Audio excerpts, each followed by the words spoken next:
today's video guys, tuturuan ko kayo kung paano mag petition for correction para sa marriage certificate.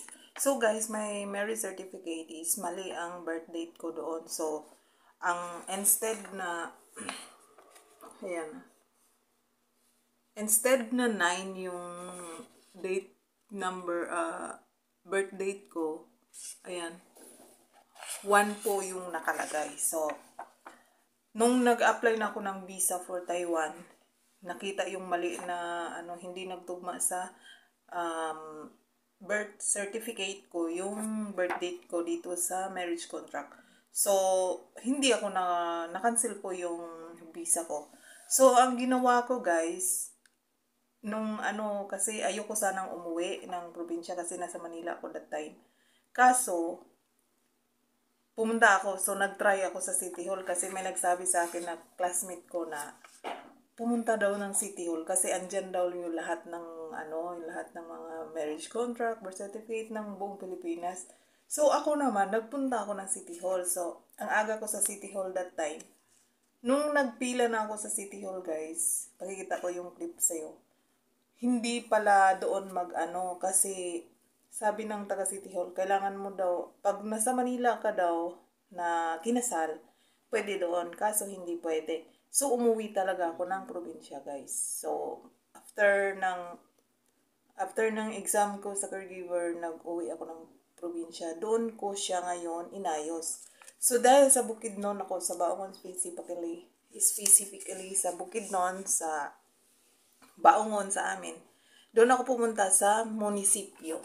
So, sa munisipyo, guys, pumunta ko sa civil registrar. Buti na lang doon sa civil registrar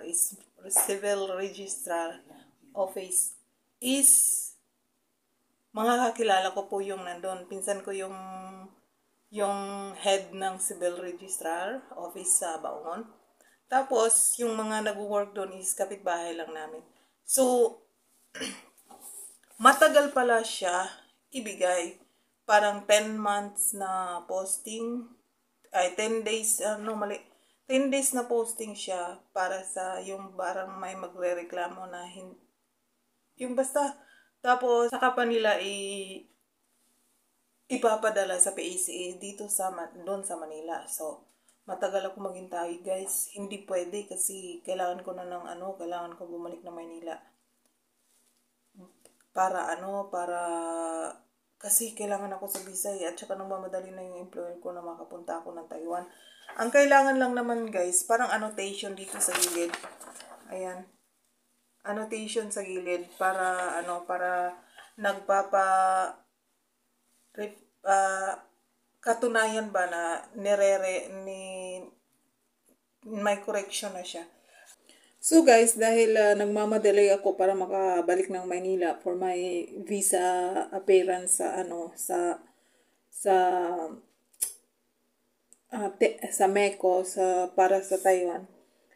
So, ginawan ko talaga ng paraan para mapabilis yung na nagpatunay na nagpa-correct na ako ng aking marriage certificate. So, ang ginawa ko guys, nanghingi ako ng mga parang ganito.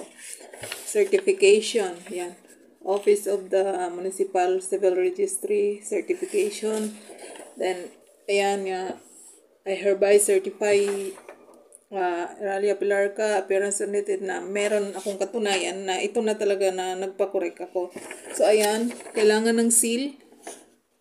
Kailangan ng seal at saka yung perma ng head ng civil registrar. So, lahat yan, original. And then, bukod dyan, dapat meron ka din ito. Ayun humingi ka din ng petition, correction of clerical error in the certificate of marriage. So, yan guys. Yan. So, ito yung mga dinala ko guys kasi buti na lang talaga gumawa ng paraan yung sa agency ko na magawa na mapabilis agad na makakuha ko ng visa. So, after that, ito lang yung dinala ko. Ito lang yung dinala ko, guys. Yan. Sa petition of correction, kailangan may 3 copy ka. Tapos, syempre, merong receipt dyan. Kailangan talaga nakikita yung receipt at saka yung perma mo. Ayan. At saka yung perma ng head. Ayan. Ito doon to makukuha sa inyong munisipyo. So, lahat ng to, ito yung dinala ko papuntang Manila. Tsaka, pinasa ko sa EDC ko para mabigyan ako ng slot ng visa. So, hindi siya madali na makuha agad yung correction. Dapat kasi annotation lang kasi yung kailangan dito eh. So, hindi siya makukorek dito na paglabas. Kunyari, kukuha ka ng bagong marriage contract na hindi na, pagkatulad sa akin, di ba, 9 yung birthday ko na totoo. Tapos 1 yung nalagay na, kunyari, nagpa-correct ka na after 1 year, ang lalabas is meron lang annotation dito na na-correct na siya na 9 yung bla bla bla. Tapos, yun lang yung kailangan ng, dapat yun lang yung kailangan ng aking visa. So, for now, kailan ba ako? Mga 2 months na ata, 3 months na akong nagpa-correct doon sa amin. So, hindi pa daw dumating. So, pinapintahan ko siya sa tita ko na i-check kung dumating na ba yung galing sa PSA sa Manila. So, hindi pa daw siya dumating, guys. So, ang tagal ng process. So, dapat ingatan talaga, guys, na magsulat. Kung nagsusulat-sulat ka ng mga important matters, para katulad ng mga information sa iyong birth certificate, marriage contract, anything. Kailangan talaga na tugma. Walang mali. Kasi ang hirap magpa-correct. Lalo na sa atin sa government, ang hirap magpa-correct. Tapos, may nag-comment doon na, tika lang hanapin ko. So, sagutin ko lang yung comment ni Kipak Best 9992. Sana po manotice nung magpaayos ka po ba ng marriage certificate, nakakuha ka rin po ba agad ng copy sa PSA? So, hindi po makukuha agad ang copy ng correct na marriage contract. Hindi po siya agad nakukuha. Kasi, kailangan, ang dami pang proseso from your designated municipality, kung saan ka nagparehistro.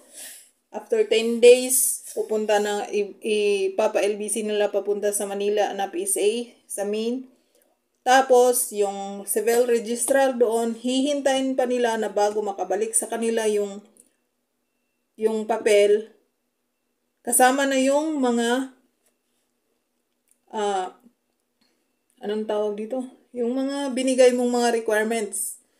Kailangan yun tugma, NBI, barangay clearance, baptismal, original copy ng, Xerox copy ng iyong birth certificate, old certificate, yung old na, yung, dati di ba meron yung local na marriage, birth certificate yun, bibigay mo yun. Ako kasi binigay ko sa kanila is passport copy, lahat ng meron dala ko, yung binigay ko sa kanila na requirements. Hindi po siya agad nakukuha, kapatid.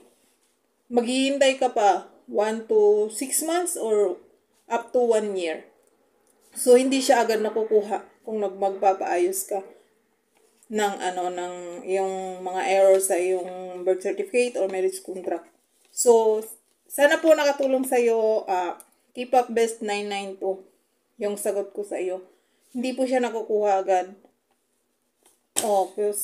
Kasi nga, ang tagal ng process dyan sa Pilipinas. Sa mga papers, birth certificate, lahat ang tagal-tagal.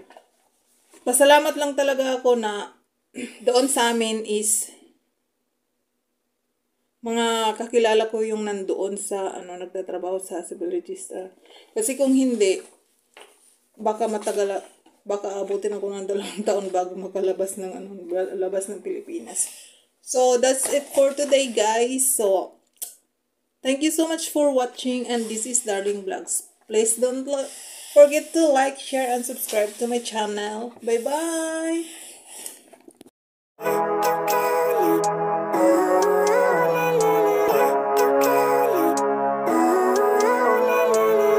Living life, everyday, late at night, not okay. All I want, and I pray, all I need are some better days. Fuck me, I'm looking in the mirror, so foggy, but I've never seen clearer. I don't really think anyone can save me, and honestly I'm not really sure I want saving. I like to be my own worst enemy. There's no risk if you don't try at anything, so I'ma just keep buying everything. See you in the next life, have to be a better me. I don't think that my head's on straight.